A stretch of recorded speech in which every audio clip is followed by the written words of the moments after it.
नमस्कार, एक बार फिर से स्वागत है पैट की क्विक रिवीजन सीरीज में। तो हम पादप हार्मोन तक कंप्लीट कर चुके थे। आगे देखते हैं पारिस्थितिकी तंत्र। तो पारिस्थितिकी तंत्र से क्वेश्चन आने की संभावना क्या है कि पारिस्थितिकी तंत्र होता क्या है, इसमें क्या क्या शामिल है। तो इसमें शामिल होते हैं जीव प्लस वातावरण, यही डायरेक्ट क्वेश्चन आएगा अगर आएगा तो। और सर्वप्रथम पारिस्थितिकी तंत्र का उपयोग शब्द का उपयोग किया A.G. टांसले ने। इसके बाद आज हम देखिए क्विक रिवीजन की 3-4 दिन में झड़ी लगा देंगे, क्विक रिवीजन खत्म कर देंगे। इंटरेस्टिंग आपको भले ही ना लगे लेकिन मार्क्स इसी से आएंगे, ये ध्यान रखना। इसलिए चैनल को सब्सक्राइब कर लीजिए, बाकी देख लीजिए। ज़्यादा बड़े वीडियो नहीं, अगर आपको मन में लगता है कि इससे नहीं भी आएगा तो भी आप देख सकते हैं। इस बाद में पछतावा से बेटर है कि अभी देख लीजिए। थोड़ा सा आपका ज़्यादा टाइम बर्बाद हम करते नहीं है, देख लीजिए। तो जैविक घटक की बात करें, जिनको बोलते हैं बायोटिक कंपोनेंट्स, उनको 3 भागों में बांटा गया है: उत्पादक, उपभोक्ता और अपघटक। उत्पादक कौन होंगे? जो अपना भोजन स्वयं बनाएंगे। कौन अपना भोजन स्वयं बनाएगा? हरे पौधे। दूसरी, उपभोक्ता के बारे में, उपभोक्ता कौन होगा? जो उत्पादक द्वारा यानी कि पौधों द्वारा बनाए गए भोज्य पदार्थों का उपयोग करने वाले घटकों का उपयोग करता है, वो कहलाता है उपभोक्ता। उपभोक्ता भी मुख्यतः 3 प्रकार के होते हैं: प्राथमिक उपभोक्ता, द्वितीयक उपभोक्ता और तृतीयक उपभोक्ता। प्राथमिक, द्वितीयक और तृतीयक उपभोक्ता। तो प्राथमिक उपभोक्ता में कौन आएगा, यही पूछा जाता है क्वेश्चन। तो प्राथमिक उपभोक्ता में वे शाकाहारी जीव आएंगे। कौन आएंगे? शाकाहारी जीव, यही क्वेश्चन है। प्राथमिक उपभोक्ता मतलब शाकाहारी जीव जो भोजन के लिए पौधों पर निर्भर होते हैं, जैसे खरगोश आदि। द्वितीय उपभोक्ता में शाकाहारी जंतुओं अर्थात प्राथमिक उपभोक्ता को अपने भोजन के रूप में प्रयुक्त करने वाले जीव आएंगे, जैसे मेंढक, लोमड़ी, भेड़िया। और तृतीयक उपभोक्ता में वो जीव आएंगे जो इनको भी अपना भोजन बना लेते हैं, जैसे सांप, शेर, चीता आदि। ठीक है, सांप, शेर, चीता, ये लोमड़ी उमड़ी भेड़िया सबको निपटा देता है ना। तो तृतीयक उपभोक्ता किसको किसको खा सकता है? प्राथमिक को भी खा सकता है और द्वितीयक को भी खा सकता है। बस इतना ध्यान रखना है, पेट में इतना ही है, कुछ भी नहीं है। अपघटक नाम से ही समझे होंगे, जो मृत उत्पादों और जो मृत उत्पादक एवं उपभोक्ताओं को अपघटन कर दें, यानी कि सड़ा गला दें, जैसे कि जीवाणु और कवक। ठीक है, अब इससे बनने वाले अन्य क्वेश्चन की बात कर लेते हैं। तो अन्य क्वेश्चन ये है कि किसी भी पारिस्थितिकी तंत्र में ऊर्जा का प्राथमिक स्रोत क्या है? सूर्य है, कोई दिक्कत नहीं, ये क्वेश्चन है। दूसरा है, एक पारिस्थितिकी तंत्र में जीवित प्राणियों का प्रति इकाई क्षेत्रफल में संपूर्ण शुष्क भार उसका बायोमास कहलाता है। प्रति इकाई क्षेत्रफल में संपूर्ण शुष्क भार, शुष्क भार का मतलब समझ रहे हो? जैसे मान लीजिए 100 किलो का मनुष्य है और हमारे शरीर में लगभग 65% जल होता है, तो 65% हटा दीजिए, बचा कितना? 35। तो 35 kg हो गया उस मनुष्य का शुष्क भार। शुष्क भार मतलब उसके शरीर से पानी ना हटा दिया, नहीं हटाइए मत, हटाने में मर जाएगा, मतलब पानी हटा हुआ मान लीजिए। ठीक है, अब अगला क्वेश्चन कि स्थलीय पारिस्थितिकी तंत्र में जैव भार का पिरामिड हमेशा क्या होगा? ऐसे पिरामिड बनते हैं जैव भार का, वो सीधा होता है। और घास के मैदान में भी जैव भार का पिरामिड सीधा होता है।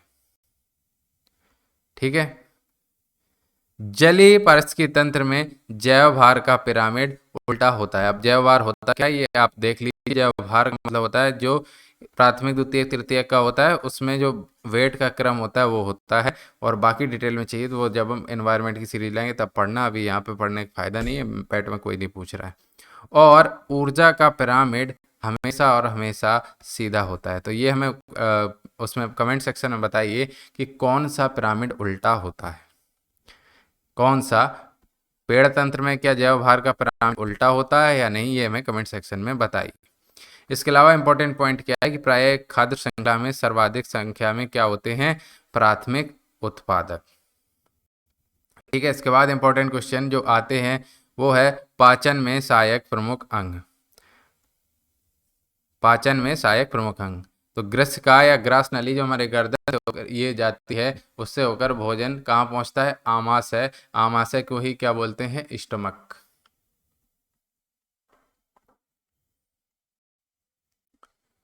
और आमाशय से पाइलोरिक भाग की ओर क्रमाकुंचन के कारण खाना अंदर जाता है। क्रमाकुंचन के कारण ही खाना अंदर जाता है।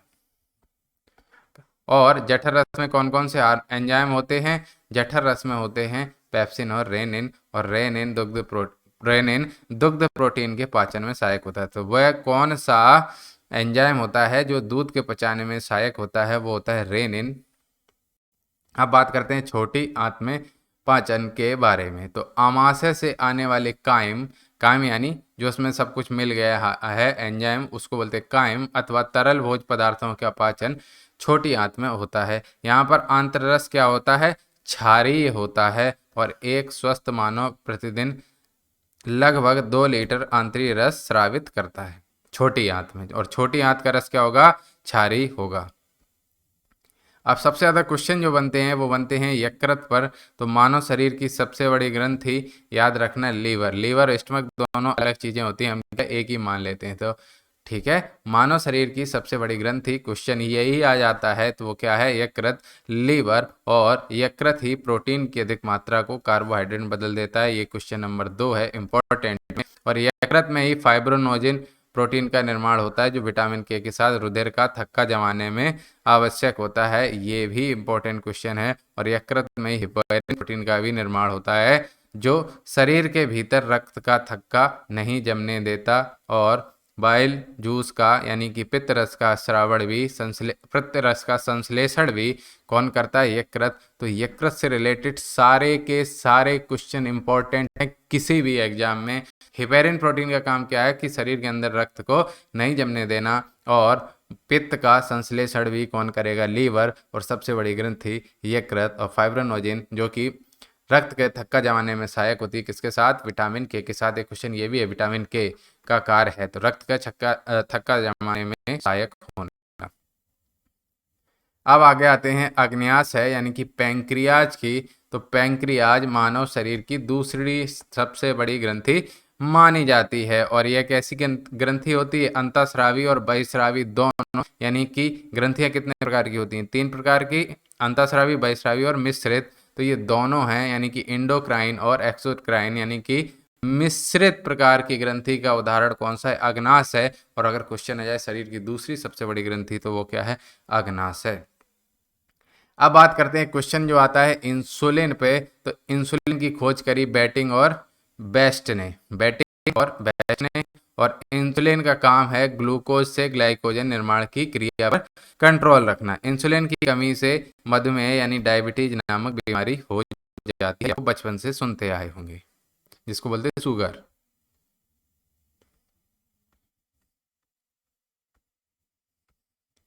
अब बात कर लेते हैं परिसंचरण तंत्र की, सर्कुलेटरी सिस्टम की। तो ये एक क्वेश्चन यही आ जाता है कि परिसंचरण तंत्र या रक्त परिसंचरण की खोज किसने करी? तो विलियम हार्वे क्वेश्चन है। रक्त परिसंचरण तंत्र के अंतर्गत 4 प्रमुख भाग आते हैं। नंबर 1 हृदय, फिर उसके बाद धमनी और सिराएं, फिर क्या आएगा? बहेगा क्या? रुधिर।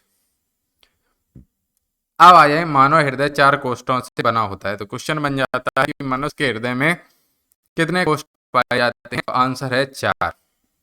अगले भाग में एक दायां लेन और एक बायां लेन, जबकि पिछले भाग में दायां निलय और एक बायां निलय होगा। ठीक है, अलेंद और निलय ये होते हैं 2-2, तो कुल मिला के होता है 4 कोष्ठ। ठीक है, अब पूछ लेता है कि त्रिवलनी कपाट, ये बहुत इंपॉर्टेंट, इससे क्वेश्चन आया है। त्रिवलनी कपाट यानी कि ट्राइकस्पिड वाल्व किसके किसके बीच होते हैं? ये इंपॉर्टेंट क्वेश्चन है। तो दाएं अलिंद और दाएं निलय के बीच में, दाएं मतलब राइट और राइट, ये होती है त्रिवलनी कपाट। तो कपाट सही तरीके से बंद हो यानी कि राइट हो, ऐसे याद रखो, राइट हो, सही तरीके से बंद हो, तभी तो हृदय सही काम करेगा। तो दाएं दाएं यानी कि दोनों राइट, आलिंद और निलय दोनों राइट राइट के बीच में होता है त्रिवलनी कपाट। और मनुष्य का हृदय 1 मिनट में कितनी बार? 72 से 75 बार धड़कता है, बचपन से सुनते आए हो, वो स्टेशन की किताबें मिलती है उनमें भी लिखा होता है। मनुष्य शरीर का रक्तदाब, क्वेश्चन यही इंपॉर्टेंट, 120/80 mmHg होता है, जिसमें सिस्टोलिक 120 तथा डायस्टोलिक 80 होता है। अब बात करते हैं चिकित्सा उपकरण और उनके प्रयोग की, इससे भी क्वेश्चन बन जाते हैं। स्टेथोस्कोप पूछ लेता है, तो हृदय गति और हृदय स्पंदन की दर को मापने के लिए उपयुक्त होता है। पेसमेकर इंपॉर्टेंट है, हृदय गति अधिक हो जाने या कम हो जाने पर इसे सामान्य अवस्था में लाने के लिए प्रयोग किया जाता है पेसमेकर। पेस जानते हो ना, रफ्तार, ठीक है, बहुत पेस है, तो पेस मतलब रफ्तार, तो पेसमेकर हो गया रफ्तार को कंट्रोल करने वाला। और ये तो कितनी बार आया है, हर एग्जाम में आया है। स्फिग्नोमेनोमीटर ये रक्तदाब मापने हेतु प्रयुक्त होता है। इसके बाद बात करते हैं कंप्यूटेड टोमोग्राफी। तो संपूर्ण शरीर में किसी असमान या विकृति का स्कैन यानी कि सीटी स्कैन पता लगाने हेतु इसका प्रयुक्त होता है। इसके बाद आते हैं इलेक्ट्रोकार्डियोग्राफ, ये हृदय संबंधी असमानताओं को पता लगाने के लिए ईसीजी के लिए प्रयुक्त होगा। सीटी स्कैन के लिए कंप्यूटेड टोमोग्राफी और इलेक्ट्रोकार्डियोग्राफी यानी कि ECG short form. CT scan का फुल फॉर्म क्या हो गया, कंप्यूटेड टोमोग्राफी, और ईसीजी का हो गया इलेक्ट्रोकार्डियोग्राम। और ये भी इंपॉर्टेंट है, इलेक्ट्रोइंसेफेलोग्राफ, ये मस्तिष्क की विकृतियों के लिए पता लगे। इंसेफेलोग्राफ दिमागी बुखार को क्या कहते हैं, इंसेफेलाइटिस यानी कि दिमागी बुखार, तो उसी से याद रखो। इलेक्ट्रोइंसेफेलोग्राफ यानी कि मनुष्य मस्तिष्क की विकृतियां का पता लगाने के लिए यानी कि ईईजी। और ऑटो एनालाइजर ये ग्लूकोज, यूरिया, कोलेस्ट्रॉल आदि के लिए उपयुक्त होता है। एमआरआई है, एमआरआई का फुल फॉर्म भी आ जाता है। तो एमआरआई का फुल फॉर्म है मैग्नेटिक रेजोनेंस इमेजिंग। मैग्नेटिक यह बन सकता है मैग्नेटिक रेजोनेंस इमेजिंग, ये पीसीएस में बन सकता है फुल फॉर्म। ऐसे ही बस ट्रुच्ची लेवल के क्वेश्चन पूछ लेता है तथा इसके द्वारा संपूर्ण शरीर में असमान या विकृति का पूर्णतः सही पता लगाया जाता है। इसमें एमआरआई के द्वारा, एमआरआई मतलब मैग्नेटिक रेजोनेंस इमेजिंग। बात खत्म। इसके बाद अभी हृदय की बात हो रही थी, धमनी सिराओं की बात हो रही थी। तो सिराओं का काम क्या होता है, इससे भी एक क्वेश्चन बनता है। सिराओं का काम क्या होगा, सिराएं विभिन्न अंगों से हृदय की ओर रक्त को ले जाने वाली रक्त होती हैं, मतलब विभिन्न अंगों से हृदय की ओर रक्त ले जाएंगी, ठीक है। और पल्मोनरी फेफड़े से बाएं अलिंद में रक्त को पहुंचाता है, जो क्या होता है, शुद्ध। धमनियां क्या करेंगी, हृदय से शरीर के विभिन्न अंगों की ओर रक्त ले जाती हैं। पल्मोनरी धमनी दाहिने हृदय से फेफड़े में रक्त पहुंचाती है, ठीक है। और हृदय की मांसपेशियों को रक्त पहुंचाने वाली वाहिका या नलिकाओं को क्या कहते हैं, कोरोनरी धमनी। ये भी क्वेश्चन है जिसको बोलते हैं कोरोनरी आर्टरी। कोरोनरी धमनी में किन्हीं कारण से रुकावट आ जाए तो क्या आ जाता है, हार्ट अटैक। ये भी एक क्वेश्चन है। तो सिराओं में कैसा रक्त बहेगा, ये क्वेश्चन बन जाता है। सिराओं में ऐसा, सिरा क्या करती है, विभिन्न अंगों से हृदय की ओर रक्त लाएगी, तो अशुद्ध लाएगी ना शुद्धिकरण के लिए, अशुद्ध लाएगी कि नहीं लाएगी, हमें ये बताइए, विभिन्न अंगों से। और पल्मोनरी सिरा जो होता है उसमें शुद्ध रक्त होता है, बाकी में क्या होगा, अशुद्ध। और पल्मोनरी धमनी में क्या होगा, अशुद्ध रक्त, ठीक, याद रखिएगा। अगर इसमें थोड़ा सा कन्फ्यूजन लगे तो कमेंट सेक्शन में बता दीजिए कि क्या है क्वेश्चन। बाकी जो हम हर सब्जेक्ट के 20-20, 30-30 क्वेश्चन आएंगे वो भी आपको बता देंगे, उसमें एक बार और क्लियर कर दें। रक्त से कुछ नहीं आता है, पूछ लेता है रक्त क्या है, तो रक्त क्या है, एक ऊतक है, याद रखिएगा। रक्त एक ऊतक है, वो कैसा है, तरल संयोजी ऊतक। और रुधिर एक क्षारीय विलयन है, एसिडिक है नहीं, बेसिक है, हाँ। और क्षारीयता भी पूछ लेता है, पीएच कितनी, 7.4। और कितना लीटर मनुष्य के शरीर में होता है, 5 से 6 लीटर खून होता है।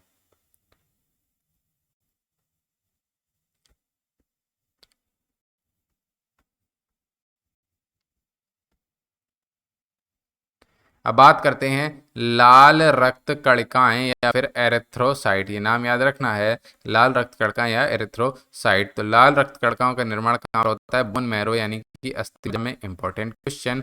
और इनकी मृत्यु यकृत या प्लेया में, ये तो मोस्ट इंपॉर्टेंट क्वेश्चन। और कुल कणिकाओं का 99% भाग क्या होता है, आरबीसी। और हीम यानी कि लोअर ब्लड के कारण ही, हीमोग्लोबिन के कारण ही रुधिर का रंग क्या होता है, लाल। ये भी अच्छा क्वेश्चन। और हीमोग्लोबिन का प्रमुख कार्य ऑक्सीजन का संवहन करना, ये भी अच्छा क्वेश्चन। सब क्वेश्चन ही थे, रक्त से काफी क्वेश्चन आते हैं, तो ये सब इंपॉर्टेंट है।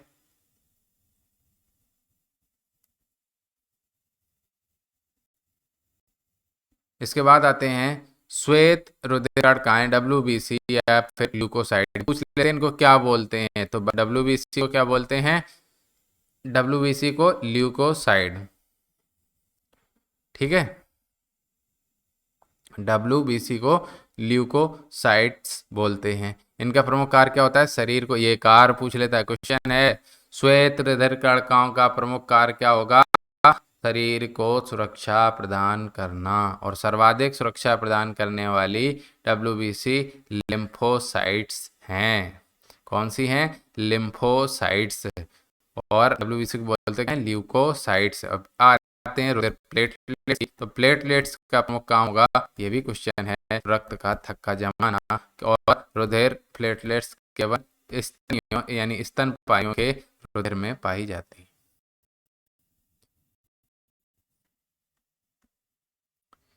ठीक है।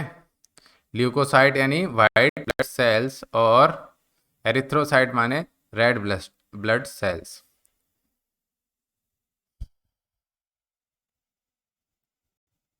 अब बात करें तो प्लाज्मा की कुल मात्रा कुल रुधिर का कितना होती है? 55%। ग्लूकोज 120 मिलीग्राम प्रति डेसीलीटर रुधिर में होता है। और शरीर में रुधिर का निर्माण लाल अस्थिमज्जा में होता है। और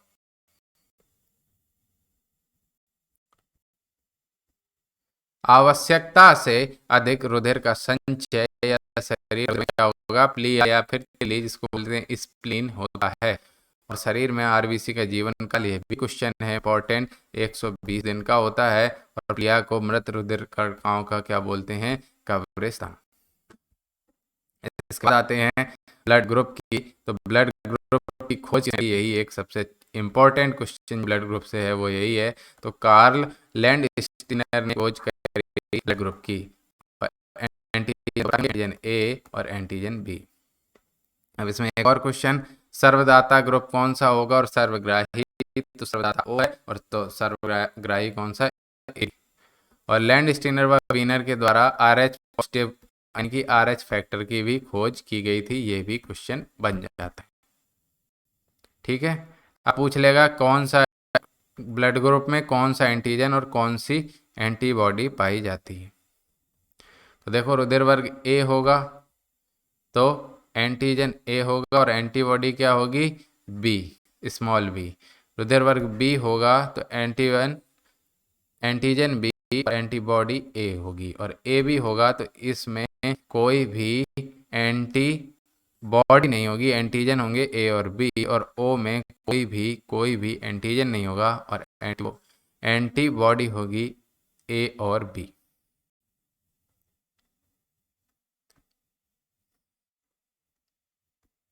अब बात कर लेते हैं किडनी, जिसको बोलते हैं वृक्क। तो वृक्क गहरे लाल रंग के और सेम के बीच की आकृति के होते हैं। मनुष्य व अन्य स्तनधारियों में इनकी संख्या एक जोड़ी यानी कि 2 होते हैं। क्वेश्चन बनता है ये, वृक्क नलिकाएं या नेफ्रॉन्स वृक्कों की संरचनात्मक व कार्यात्मक इकाई हैं। तो क्वेश्चन यही है कि वृक्क की संरचनात्मक और कार्यात्मक इकाई कौन सी हैं? तो वो है नेफ्रॉन्स, यही है क्वेश्चन। और मूत्र में सामान्यतः 95% जल, 2% अनावश्यक लवण, इसके साथ साथ क्या होगा? 2.6% यूरिया, 0.3% क्रिएटिनिन, यूरिक अम्ल आदि होते हैं। अब एक और क्वेश्चन हो जाता है कि मूत्र का पीला रंग किसके कारण होता है? वो होता है यूरोक्रोम वर्णन के कारण। मूत्र का pH मान 6 होता है, यानी कि ये क्या हो गया? एसिड। कौन सा एसिड? Uric acid. और प्राय वृक्क में मोस्ट इम्पॉर्टेंट, प्राय वृक्क में बनने वाली पथरी किसके कारण होती है? तो कैल्शियम ऑक्सलेट, कैल्शियम ऑक्सलेट के कारण होती है।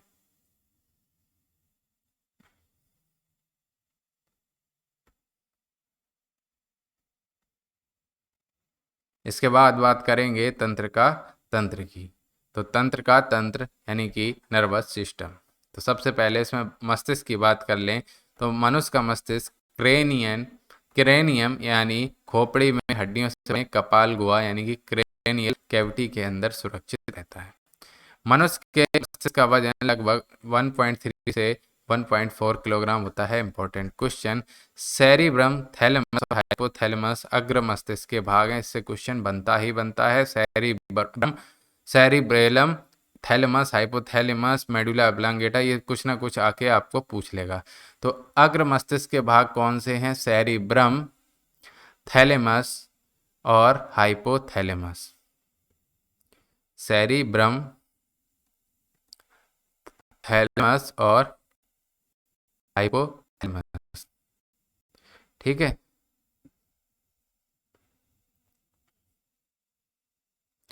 कैसे याद रखोगे? कोई बन रही ट्रिक? नहीं बन रही। और इसके अलावा सेरिबेलम, मेडुला ऑब्लांगेटा और पॉन्स वेरोलाई पश्च मस्तिष्क के भाग हैं। इससे क्वेश्चन बनता है कि कौन एक कोई दे देगा जैसे कि ये किसका भाग है, अग्र मस्तिष्क का या पश्च मस्तिष्क का। तो फिर सीधी सीधी बात रखो, सेरिब्रम, थैलेमस और हाइपोथैलेमस। थैलेमस हाइपोथैलेमस याद रखोगे, और सेरिब्रम अग्र मस्तिष्क के भाग हैं, और बेलम, सेरिबेलम, मेडुला ऑब्लांगेटा और पांस वेरेलाई ये पश्च मस्तिष्क के भाग हैं। और मस्तिष्क का सबसे बड़ा भाग, मोस्ट इंपॉर्टेंट क्वेश्चन है, वो है सेरिब्रम। सेरिब्रम मस्तिष्क का सबसे बड़ा भाग है। और इसका कार्य क्या है ये भी देख लीजिए, सब इंपॉर्टेंट है, इसमें हम कुछ भी ये नहीं कह सकते कि आप छोड़ सकते हैं। तो सेरिब्रम होता है बुद्धि, इच्छा शक्ति, ऐच्छिक गतियों, ज्ञान, विद्युता, स्मृति, वाणी, चिंतन का केंद्र होता है। और यह ज्ञान इंद्रियों से प्रेरणाओं का विश्लेषण एवं समन्वय केंद्र होता है। इसके बाद थैलेमस का क्या होता है, ताप, पीड़ा, स्पर्श आदि का बोध कराता है। कौन सा? थैलेमस। और हाइपोथैलेमस का क्या होता है, अंतःस्रावी ग्रंथियों से स्रावित होने वाले हार्मोन का नियंत्रण करना। Important question. भूख, प्यास, ताप नियंत्रण, प्यार, घृणा आदि के केंद्र होते हैं। तो थैलेमस से होगा ताप, पीड़ा, स्पर्श का बोध। और हाइपो हो जाता है ना आदमी, हाइपो, तो हाइपोथैलेमस होता है भूख, प्यास, प्यार मोहब्बत सब इसी में नहीं लगती है ना, तो प्यार, घृणा, भूख, प्यास सब हाइपोथैलेमस से होता है। सेरिबेलम की बात करें, इससे एक क्वेश्चन जो बनता है कि यह क्या है, तो ये पश्च मस्तिष्क के ऊपरी भाग में स्थित होता है। और सेरिब्रम के बाद ये मस्तिष्क का सबसे बड़ा भाग है। और कार्य पूछ ले सेरिबेलम का, तो शरीर का संतुलन बनाए रखना और ऐच्छिक पेशियों की संकुचन पर नियंत्रण करना। इसके बाद बात करते हैं मेडुला ऑब्लांगेटा की। तो मेडुला ऑब्लांगेटा का मुख्य कार्य हृदय स्पंदन की दर एवं प्रबलता, श्वसन दर, भोजन, खाने, छींकने, खांसने, हिचकी, स्वाद, लार, किसरा, संतुलन, जीभ की गतियों आदि का नियंत्रण करना होता है। मेरुरज्जु यानी कि पीठ में जो हड्डी होती है और उसमें तंत्र होता है, प्रतिवर्ती क्रियाओं का नियंत्रण एवं समन्वय करता है।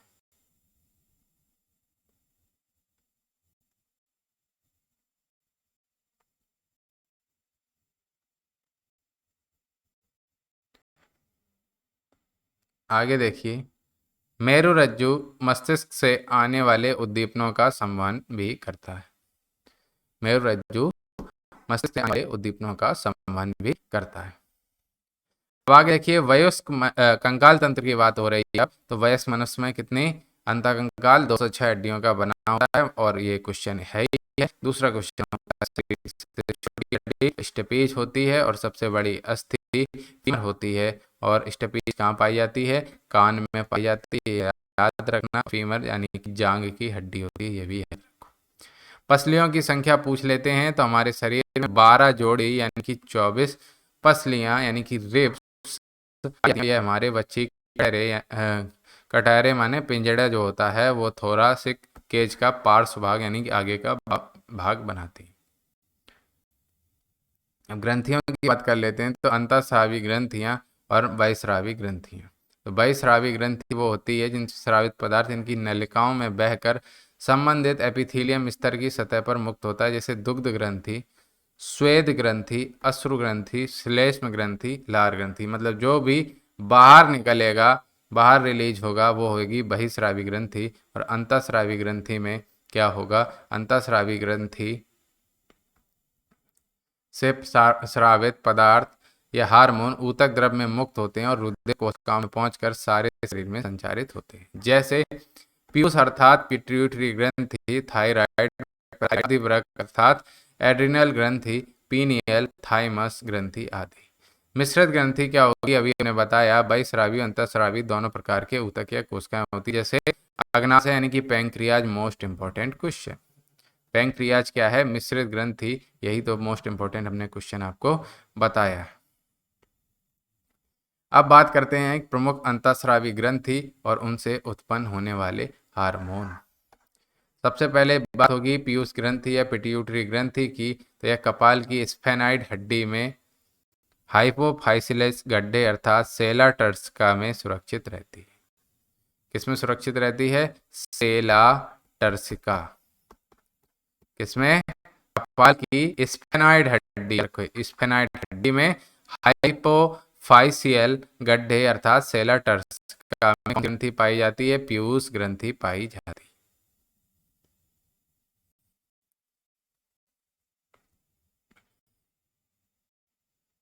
तो पीयूष ग्रंथि कई अंतःस्रावी ग्रंथियों का नियंत्रण करता है। इसे क्या कहेंगे? मास्टर ग्रंथि के नाम से भी जाना जाता है। यही क्वेश्चन मास्टर ग्रंथि के नाम से जाना जाएगा, पीयूष ग्रंथि।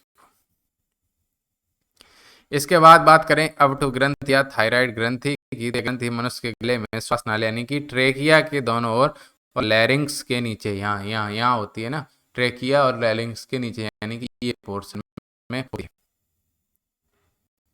इससे टेट्राआइडोथायरोनिन या थायरॉक्सिन एवं ट्रायोडोथायरोनिन हार्मोन का निर्माण होता है। क्वेश्चन ये नहीं आता, क्वेश्चन सीधा आता है थायरॉक्सिन। तो थायरॉक्सिन कहाँ से निकलेगा? थायराइड ग्रंथि से निकलता है। अब थायरॉक्सिन की कमी से होने वाले रोगों के बारे में भी चर्चा कर लेते हैं। तो थायरॉक्सिन की कमी से पहला रोग होता है मिक्सडीमा या मिक्सीडीमा भी कहते हैं। तो यह रोग वयस्कों में थायराइड के किसके यानी कि कम निकलेगा तो क्या होगा? मिक्सीडीमा। इससे उपापचय दर अर्थात बीएमआर बहुत कम हो जाता है और समय से पहले वृद्धावस्था के लक्षण दिखाई देने लगते हैं मिक्सीडीमा में, जब जब थायराइड कम मात्रा में निकले। और जड़ मानवता क्या होता है? भ्रूण में या शिशु अवस्था थायराइड के अल्पस्रावन के कारण होता है और बच्चों का मानसिक एवं शारीरिक विकास रुक जाता है, बच्चे बौने रह जाते हैं।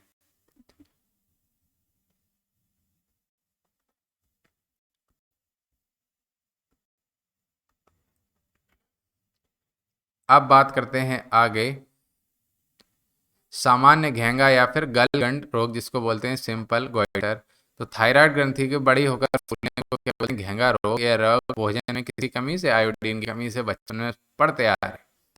अब आते हैं हाशीमोटो का रोग। इंपॉर्टेंट है यह रोग वृद्धावस्था, चोट, संक्रमण के कारण थायराइड ग्रंथि के अत्यधिक अल्पस्रावन या क्षतिग्रस्त होने से होता है। ठीक है, मिक्सीडीमा और हाशीमोटो। अब बात करें परा अवटु, अवटु संधि हिंदी में आ जाता है, या फिर पैराथायराइड ग्लैंड के बारे में। तो थायराइड ग्रंथि के ठीक पीछे स्थित होती है कौन सी? परा अवटु यानी पैराथायराइड ग्रंथि। यह भ्रूण के एंडोडर्म से उत्पन्न ग्रंथि है। यह भी क्वेश्चन है इंपोर्टेंट कि पैराथायराइड ग्रंथि कहाँ से उत्पन्न होती है? तो भ्रूण के एंडोडर्म से। अब इस आगे बात करें एड्रेनालिन या अधिवृक्क ग्रंथि। तो अधिवृक्क ग्रंथि, इससे एड्रेनालिन से एड्रेनल या अधिवृक्क ग्रंथि। तो यह ग्रंथि मुख्यतः दो भागों में बटी होती है। कौन कौन से भाग ये देख लेते हैं।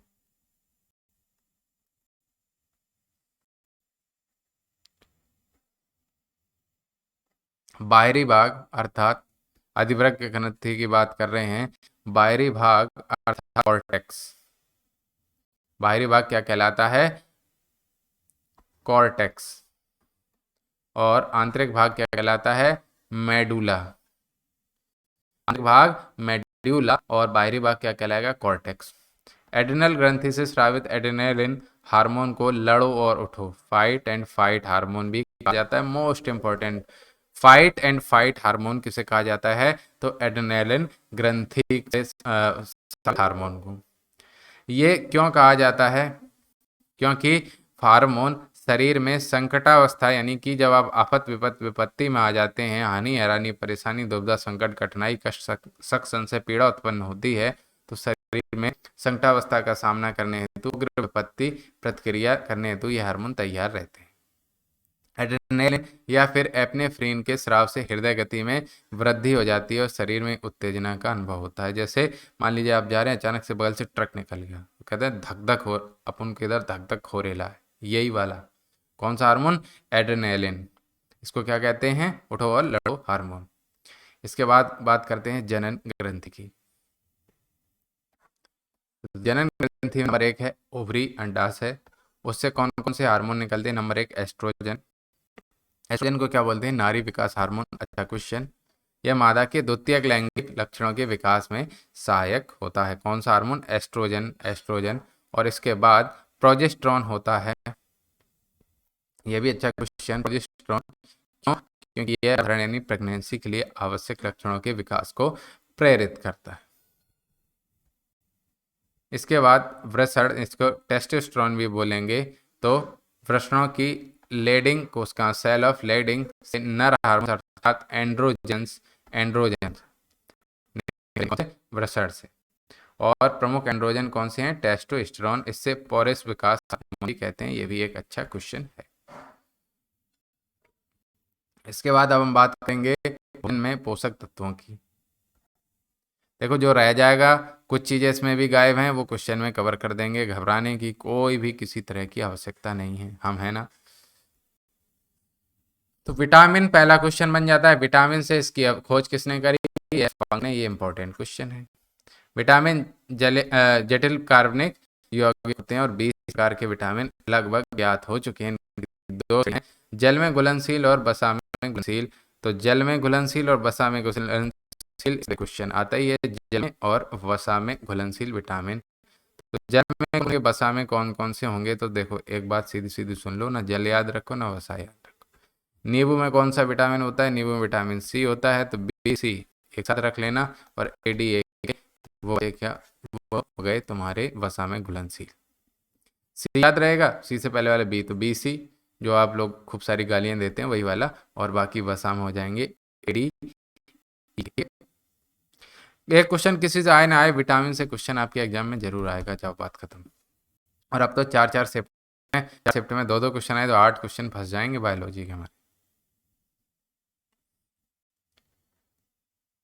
आएगा क्या? विटामिन के नाम आते हैं। जैसे विटामिन ए को रेटिनॉल कहते हैं, तो इसकी याद करने की ट्रिक क्या है? विटामिन ए की कमी से क्या हो जाता है? रतौंधी, जीरोप्थैल्मिया, संक्रमण, त्वचा की कोशिका में परिवर्तन। तो कुल मिला के अगर पूछेंगे आँख की रोशनी कमजोर क्यों होगी, आदमी क्या कहता है? विटामिन ए की कमी। तो आँख में क्या होती है? रेटिना, इसलिए इसको बोल देते हैं रेटिनॉल। इसके स्रोत होंगे गाजर, हरी सब्जियां, दूध, मक्खन, अंडा, मछली का यकृत आदि, जिगर, वही। ठीक है, यही नाम आते हैं।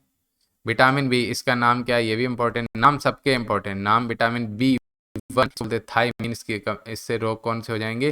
बेरी बेरी और वृद्धि का रुकना।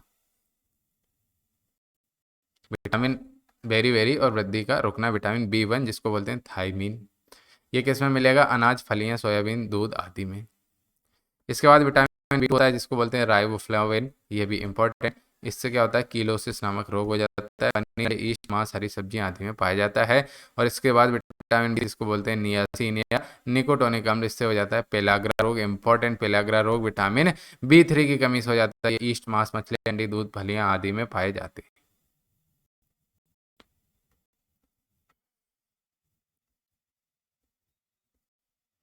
और विटामिन बी5 पेंटाथेनिक अम्ल, 5 मतलब पेंटा, तो पेंटाथेनिक अम्ल, चर्म रोग, वृद्धि कम और बाल सफेद हो जाते हैं। विटामिन बी5 अंडे, दूध, मांस, मूंगफली आदि में पाए जाते हैं। विटामिन बी6 जिसको बोलते हैं पायरिडॉक्सिन, इससे रक्त छीड़ता, चर्म रोग, पेस्ट, ये दूध, ईस्ट, अंडा, मांस आदि में पाए जाते हैं। और विटामिन बी7 को बोलते हैं बायोटिन, इससे चर्म रोग, बालों का झड़ना हो जाता है। ये मांस, गेहूं, अंडा, सब्जी, फल आदि में पाए जाते हैं। इसके बाद विटामिन बी9 जिसको बोलते हैं फॉलिक एसिड, विटामिन बी9 जिसको बोलते हैं फॉलिक एसिड, इसमें रक्त छीड़ता, कुंठित वृद्धि आदि रोग हो जाती हैं। हरी सब्जियां, फलियां, ईस्ट, मांस, अंडे, सब में ईस्ट, मांस, अंडे, ईस्ट, मांस, अंडे। और जो अगर एक ही क्वेश्चन गए, हम कुछ मत पढ़ के जाना, तो विटामिन बी पढ़ के जाना। उसका क्या नाम? साइनो कोवालेमिन। ठीक है, साइनो कोवालेमिन किसका नाम है? Vitamin B12. कैसे? रक्त तंत्र की गड़बड़ियां होती हैं और ये मांस, मछली, अंडा, दूध, आंत में स्वयं में पाया जाता है साइनो कोवालेमिन। ठीक है, बी12 ये बहुत ही इंपॉर्टेंट है, सबसे ज्यादा बी में।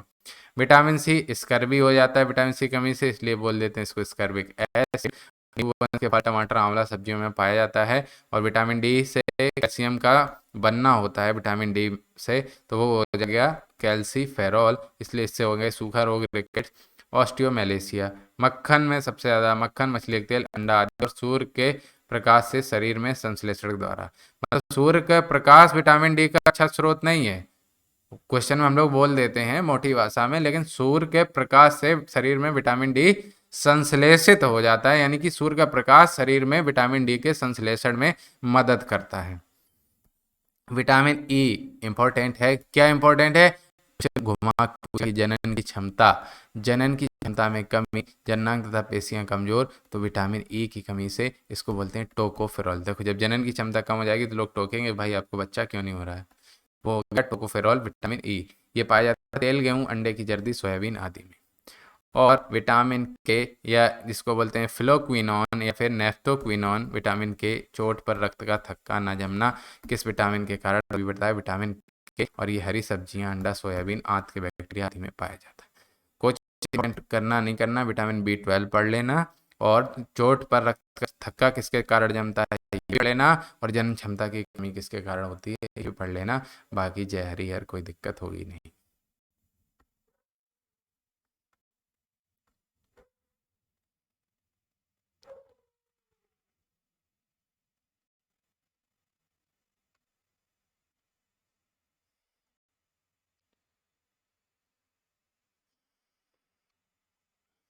अब आगे बढ़ा जाए।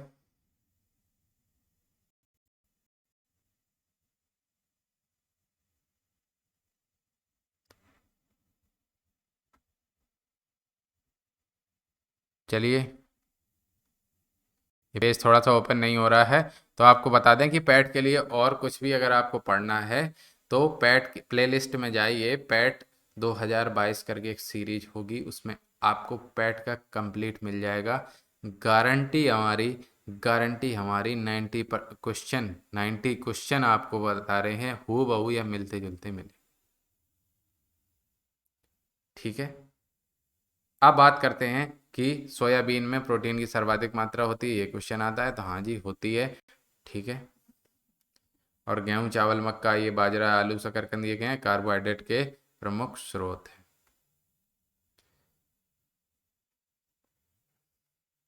थोड़ा सा प्रॉब्लम क्रिएट कर रहे हैं, चलिए इसको अगले वीडियो में खत्म कर देंगे, पार्ट 3 जी के। बहुत बहुत धन्यवाद।